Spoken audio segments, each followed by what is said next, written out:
Hello one piece lovers. तो आज की इस वीडियो में मैं एक्सप्लेन करूंगा वन पीस के एपिसोड 1119 को। आगे बढ़ने से पहले चैनल को करिएगा सब्सक्राइब, वीडियो को करिएगा लाइक और कमेंट सेक्शन भी आपके लिए खुला है। तो एपिसोड की शुरुआत में ईमू को देखकर किंग कोबरा बहुत ज्यादा हैरान हो गया है। किंग कोबरा कहता है कि ईमू जिस सिंहासन पर बैठी है उस पर किसी को भी नहीं बैठना चाहिए, ये पूरी दुनिया किसी एक रूलर के जरिए रूल नहीं होनी चाहिए। तब ईमू कहता है या कहती है पता नहीं, क्योंकि हमें नहीं पता कि वो कौन है, लेकिन उसकी हरकतें मुझे लड़कियों जैसी लगती है, इसलिए आगे मैं उसे लड़की समझ के ही बात करूंगा। तो ईमू किंग कोबरा से कहती है दो बातें हैं जो मैं तुम्हें कहना चाहती हूँ। पहली कि पूछो तुम क्या पूछना चाहते हो किंग कोबरा। तब कोबरा सीधा मौके पर छक्का मारता है और वो पूछ लेता है तुम कौन हो। ये ईमू नाम मुझे कुछ सुना सुना सा लग रहा है, तुम कहीं उन्हीं 20 परिवारों में से एक तो नहीं हो। तब ईमू कहती है कि दूसरे के फटे में अपनी टांग मत घुसाओ और मैं तुम्हारे इस सवाल का जवाब नहीं दूंगी, लेकिन मैं तुम्हारे एक सवाल का जवाब जरूर दूंगी। डी का मतलब वो लोग हैं जिन्होंने सालों पहले हमें रोकने की कोशिश की थी। पिछले कुछ सालों में ये डी हर जगह दिख रहा है। ये बेवकूफ तो ये भी नहीं जानते कि इनके नाम का असली मतलब क्या है। मगर ये सब कुछ शुरू हुआ क्वीन लिली के 800 साल पहले के ब्लंडर से, ठीक वैसे ही जैसे वो स्कॉलर्स जिन्होंने 100 वर्ल्ड सेंचुरी में झांकने की कोशिश की,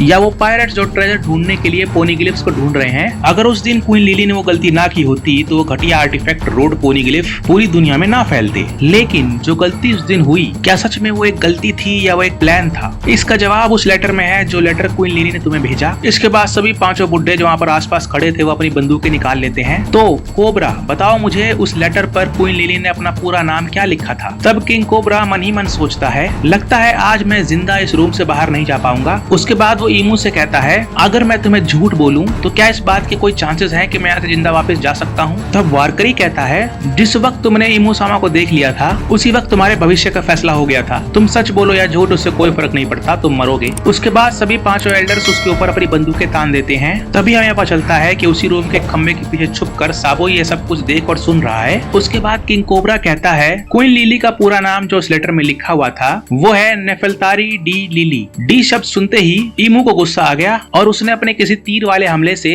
किंग कोबरा को बहुत बुरी तरीके से घायल कर दिया। बेसिकली उसने अपना तीर किंग कोबरा के आर पार कर दिया। किंग कोबरा घायल होकर जमीन पर गिर रहा होता है। तभी साबो बीच में आ जाता है और वो सभी पांचों एल्डर्स पर फायर फिस्ट से हमला करता है और उसके बाद वो ईमू के ऊपर भी वार करता है। लेकिन ईमू जैसी उसे देखती है वो गुस्से से उसे कहती है तुम यहाँ क्या कर रहे हो। वो साबो के हमले को बेअसर कर देती है और उसके बाद अपना रूप बदल लेती है। उसके साथ साथ वो पांचों एल्डर्स भी अपना रूप बदल लेते हैं। तब साबो कहता है मुझे नहीं लगा था कि मैं तुम सबको अकेले हरा पाऊंगा, लेकिन मुझे ये नहीं पता था कि मुझे भगवान के घर में ही नर्क दिख जाएगा। उसी दौरान वहाँ पर जो सर्विलेंस स्नेल था उसने साबो की वो पिक्चर ले ली जो अखबार में छप गई थी। उसके बाद साबो खुद के और ईमू के बीच आके एक दीवार खड़ी कर देता है। उसी दौरान जमीन पर पड़े पड़े किंग कोबरा साबो से कहता है तुम लूफी के भाई हो ना, तुम रेवोल्यूशनरी आर्मी के मेंबर हो, फिर भी मेरी हेल्प कर रहे हो। तब साबो कहता है कि हमारा दुश्मन एक ही है और इस वक्त आपको मदद की जरूरत है, मैं अभी आपको यहाँ से बाहर निकालता हूँ। साबो जब किंग कोबरा को लेकर भाग रहा होता है तब ईमू अपनी पावर से उस आग की दीवार को गिरा देती है और साबो का पीछा करने लग जाती है। जब साबो किंग कोबरा को लेकर भाग रहा होता है तब किंग कोबरा कहता है मुझे बचाना बेकार है, मुझे यहीं छोड़ दो और तुम भाग जाओ। मैंने उस कमरे में कुछ जाना है और मैं चाहता हूँ कि वो बात पूरी दुनिया जाने। मैं चाहता हूँ कि तुम वो सब कुछ लूफी और वीवी दोनों को बताओ। तुम उन्हें बताना कि हम दोनों अपने नाम में डी को शेयर करते हैं, यानी कि हम दोनों का ये मकसद ईमू को रोकना है। ये सुनते ही साबो फ्लैशबैक में चला जाता है जहाँ पर साबो, एस और लूफी तीनों बैठकर खाना पका रहे हैं और उसी दौरान साबो एस से कहता है कि क्या ये अजीब नहीं है कि तुम दोनों अलग अलग परिवारों से हो लेकिन तुम दोनों के नाम में डी है। तब लूफी कहता है कि उससे कोई फर्क नहीं पड़ता, तुम्हें भी अपने नाम में डी चाहिए तो आज से तुम्हारा नाम है साडीबो। उसके बाद हम प्रेजेंट में आते हैं। उसके बाद ईमू फिर से वो तीर वाला हमला करती है। तो पहली बारी में तो साबो उससे बच जाता है, लेकिन फिर वो तीर किसी मिसाइल की तरह अपने टारगेट की तरफ मुड़ती है और इस बार वो साबो को घायल कर देती है। उसके बाद साबो और किंग कोबरा दोनों जमीन पर गिर जाते हैं और ईमू और वो पांचों एल्डर्स उनकी तरफ बढ़ रहे हैं। तब किंग कोबरा खड़े होते हुए साबो से कहता है साबो मुझे तुम पर भरोसा है, तुम यहाँ से भाग जाओ और सबको सच्चाई बताओ। उसके बाद साबो को मजबूरन किंग कोबरा को वहाँ छोड़कर भागना पड़ता है और तब ईमू किंग कोबरा को खत्म कर देती है। और तब हमें पता चलता है कि ये सब कुछ होते हुए,